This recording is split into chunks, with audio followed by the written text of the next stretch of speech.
Subscribe now and press the bell icon. Never miss an update.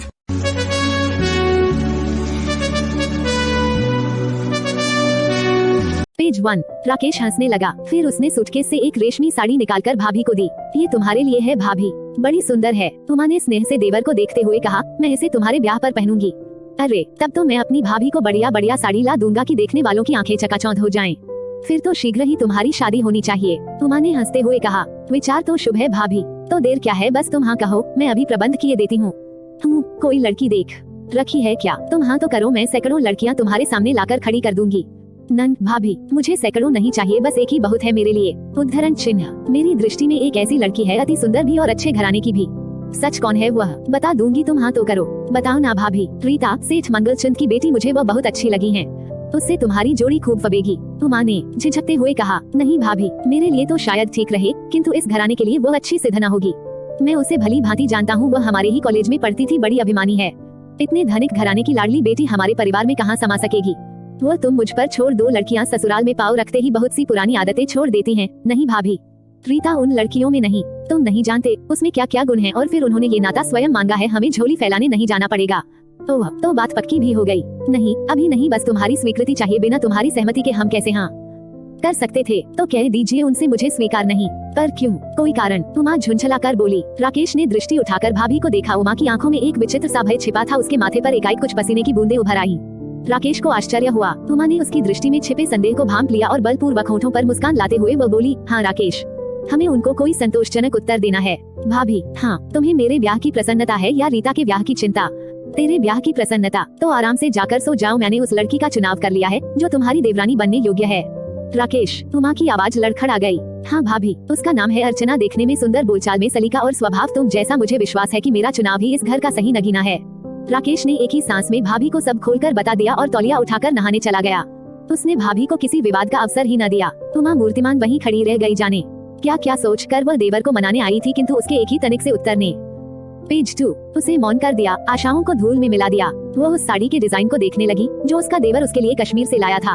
अभी तक उसके कानों में राकेश के ये शब्द गूंज रहे थे, उसका नाम है अर्चना, देखने में सुंदर, बोलचाल में सलीका और स्वभाव तुम जैसा। सेठ मंगलचंद को जब राकेश के कश्मीर से लौट आने सूचना मिली तो उसके मन में गुदगुदाहट उत्पन्न होने की लगी। उमेश से अपने मन की प्रसन्नता प्रकट करते हुए उसने कहा, अब तो बात तुम्हारे हाथ में है, मेरे नहीं, मेरी पत्नी के हाथ में। घर में एक वही तो है जिसका कहा वो कभी नहीं टालता। तुम्हें विश्वास है उमेश, वो इनकार नहीं करेगा। इनकार करेगा तो भी वह हाँ में बदल जाएगा। शाबाश, मुझे तुमसे यही आशा थी। इस प्रकार तुम्हारा बोझ भी हल्का हो जाएगा और मुझे भी एक अच्छा, होनहार और सुंदर दामाद मिल जाएगा। किंतु एक बात का ध्यान रखिए, राकेश को कभी ये पता न चले कि यह पैसा। अरे अब तुम निश्चिंत हो जाओ, तुम्हारे इस उपकार ने मेरी सब शिकायतें दूर कर दी। ये कहता हुआ मंगलचंद अलमारी में से शराब की बोतल निकालने के लिए उठा, किंतु उमेश ने ये कहकर रोक दिया, नहीं सेठ जी, इस समय नहीं, आप तो जानते हैं मैं दिन को नहीं पीता। ओह, इट इज ऑल राइट, फिर कभी धूमधाम महफिल जमेगी। सेठ मंगलचंद अपनी कुर्सी पर लौट आया और अकारण ही कुछ फाइलों की पड़ताल करने लगा। उमेश सामने बैठा ध्यानपूर्वक उसकी ओर देखता रहा। बड़ी देर से कोई बात उसके होठों पर फड़फड़ा रही थी। आखिर समय और अवसर को भांप कर बोला, सेठ जी। हाँ हाँ कहो, क्या बात है? सेठ मंगलचंद ने उसकी जबान की लड़खड़ाहट भांपते हुए कहा, 10,000 रुपए की आवश्यकता थी। नहीं उमेश, ये संभव नहीं, तुम तो जानते ही हो मैं पहले ही इस मुरव्वत में बहुत लुट चुका हूँ। मुरव्वत के बिना जीवन में रखा ही क्या है सेठ जी? किसी की आवश्यकता पूरी करने से बढ़कर कोई पुण्य नहीं। अब आप ही देखिए ना, मैं अपना भाई आपकी लड़की के लिए दे रहा हूँ, जिसे उमेश। सेठ मंगलचंद ने कड़क कर उसकी बात काट दी। वो अपनी बेटी के संबंध में यह बात सुनना सहन नहीं कर सकता था जो उसे सदा चिंतित रखती थी। वह रीता के जीवन के इस रहस्य को स्वयं से भी छिपाना चाहता था। उमेश चुप हो गया था, किंतु उसके जरा से वाक्य ने सेठ मंगलचंद की सारी प्रसन्नता छीन ली थी। थोड़ी देर तक वह बहकी बहकी दृष्टि से उमेश की ओर देखता रहा, फिर कुछ सोचकर मेज की दराज से चेकबुक निकाली और चेक काटकर उमेश की ओर बढ़ा दिया। उमेश ने धन्यवाद दिया और मुस्कुराता हुआ बाहर चला गया। उमेश के चले जाने पर सेठ मंगलचंद ने एक लंबी सांस ली। इस व्यक्ति से उसे डर सा लगने लगा था। कुछ देर वह मेज पर कुन्नी टिकाए, माथे पर हाथ रखे चिंता में खोया रहा। फिर मेज पर रखी घंटी बजाई। चपरासी भीतर आया। सेठ मंगलचंद ने माथे पर आए पसीने को रुमाल से पोंछते हुए शुष्क आवाज पेज 3 में कहा, ड्राइवर को गाड़ी लाने को कहो। जब मंगलचंद की कार अपने बंगले में आकर रुकी तो पश्चिमी संगीत के उटपटांग शोर ने उसके कानों के पर्दे फाड़ दिए। वह झट हॉल में आया और एकाएक रुक गया। उसका हॉल कमरा, जो बहुमूल्य सामान से सुसज्जित था, विचित्र ढंग के लड़के लड़कियों से भरा हुआ था। वे सब हिप्पियों जैसे दिखाई दे रहे थे। कोने में रखे रेडियोग्राम की धुन पर कभी रॉक एंड रोल और कभी ट्विस्ट चलता। सभी कूल्हे झटक कर पागलों की भांति घूमते उछलते नाच में खोए हुए थे। मंगलचंद पर किसी की दृष्टि नहीं पड़ी। उधर देखने का अवकाश ही किसे था। बंद करो ये बकवास, ये इंसानों के रहने का घर है या चिड़ियाघर? सेठ मंगलचंद की गरज सुनते ही नाचने वालों के पग लड़खड़ा गए। एक ने लपक कर रेडियोग्राम बंद कर दिया। कोलाहल मौन में परिवर्तित हो गया। मंगलचंद ने क्रोध की दृष्टि से रीता की ओर देखते हुए कहा, ये सब क्या हो रहा है रीता? लाज संकोच भी कोई चीज होती है? यदि यही निर्लजता दिखानी है तो जाकर नंगों की कोई बस्ती बसाओ, किसी पागलखाने चले जाओ, दीवारों से सिर टकराते फिरो। डैडी। रीता झुंझलाई हुई बाप के पास आई और अपने मित्रों को देखने लगी जो गर्दन को झुकाए चुपचाप हॉल से बाहर जा रहे थे। उसने उन्हें रुक जाने को कहा, किंतु किसी ने भी पलटकर उसकी ओर नहीं देखा। अपने मित्रों के अपमान पर वह आग बबूला सी हो उठी और आंखों से क्रोध के अंगारे बरसाती, पैर पटकती, रुआंसी हो अपने कमरे की ओर चली गई। मंगलचंद क्रोध से भरा बेटी को जाते हुए देखता रहा। फिर कुछ सोचकर उसने मन को संभाला और रीता के कमरे में जाकर उसे समझाने का प्रयत्न करने लगा। पिता को नर्म होते देखकर बेटी का क्रोध और भी बढ़ गया। वह चिल्लाकर बोली, डैडी, आपने मेरे मित्रों का अपमान करके बहुत बुरा किया। वे क्या सोचते होंगे? वे जो सोचते होंगे उसकी मुझे तनिक परवाह नहीं। अब तुम कोई बच्ची नहीं हो जो बुरे भले को न समझो। क्या बातें अपना रही हो तुम? इन छिछोरे और निकम्मे मित्रों की संगत तुम्हें कहीं का नहीं रहने देगी। मत भूलो तुम किस बाप की बेटी हो और समाज में उसका क्या स्थान है, क्या स्तर है। तुम्हें अपना आदर मान नहीं खोना चाहिए। मैं रात दिन तुम्हारा जीवन संवारने की चेष्टा करता हूँ और तुम भटकती चली जा रही हो। रीता ने बाप की ओर घूमकर देखा और झुंझलाकर एक ओर हट के खड़ी हो गई। मंगलचंद ने क्रोध को दबाते हुए फिर कहना आरंभ किया, तुम मेरी इकलौती बेटी हो रीता। मेरी कुल संपत्ति की तुम ही मालिक हो। क्या इस धन से तुम अस्थायी और झूठी चमक दमक खरीदना चाहती हो? जो मार्ग तुम अपना रही हो वह कांटों की ओर जाता है। तो मैं क्या करूं? मैं तुम्हारी पीड़ा को समझता हूं और उसका इलाज भी मैंने ढूंढ लिया है। मंगलचंद बेटी के समीप आकर स्नेह से उसके सिर पर हाथ फेरता हुआ बोला, मैंने तुम्हारे हाथ पीले कर देने का अब निर्णय कर लिया है। किंतु डैडी। राकेश। पेज 4। श्रीनगर से लौट आया है। 2-1 दिन में बात पक्की हो जाएगी। क्या वह सहमत हो जाएगा? क्यों नहीं? कौन सी चीज पैसे से नहीं खरीदी जा सकती और उनका तो बाल बाल हमारे पास गिरवी पड़ा है। बाप की बात सुनते ही रीता का क्रोध लुप्त हो गया। उसके मुख पर प्रसन्नता निखर आई। दांतों में उंगली दबाए वह किसी विचार में डूब गई, कल्पना में खो गई। फिर अचानक बाप की आवाज पर वह चौंक पड़ी। किंतु एक तपस्या करनी पड़ेगी तुम्हें उसे पाने के लिए। कैसी तपस्या डैडी? आज से तुम्हें अपने आप को बदलना होगा राकेश को जीतने के लिए।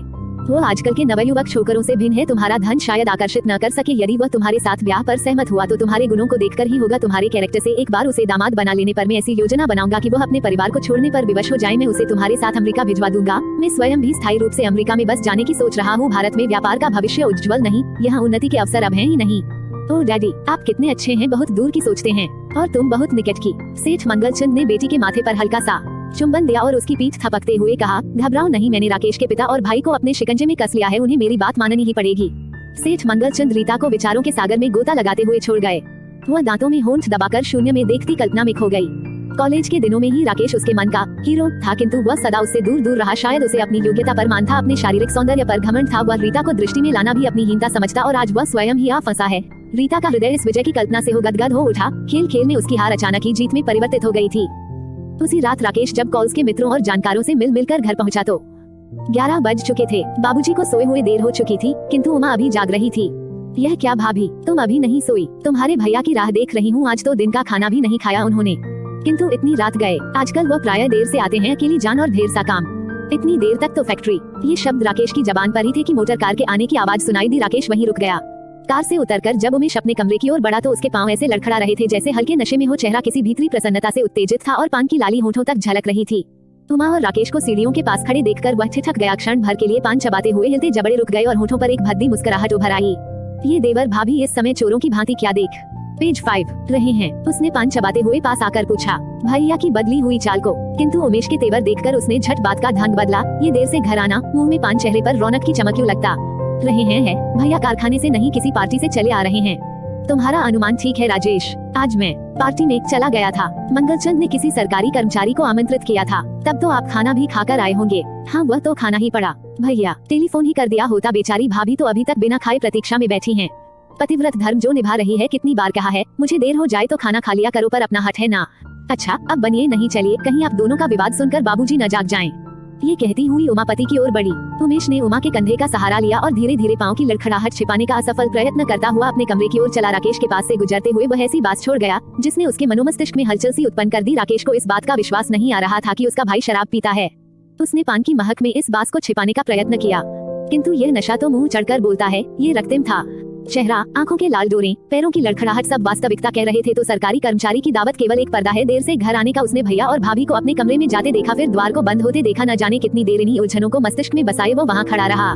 दूसरे ही दिन से राकेश ने पूरे मन से कारोबार में भाग लेना आरंभ कर दिया। वह जान तोड़ परिश्रम करके उस घाटे को पूरा करने के लिए काम में जुट गया जो बाबूजी की बीमारी के कारण हुआ था। किंतु ज्यों ज्यों वह काम की गहराई में उतरता गया उसकी मानसिक उलझनें बढ़ती गईं।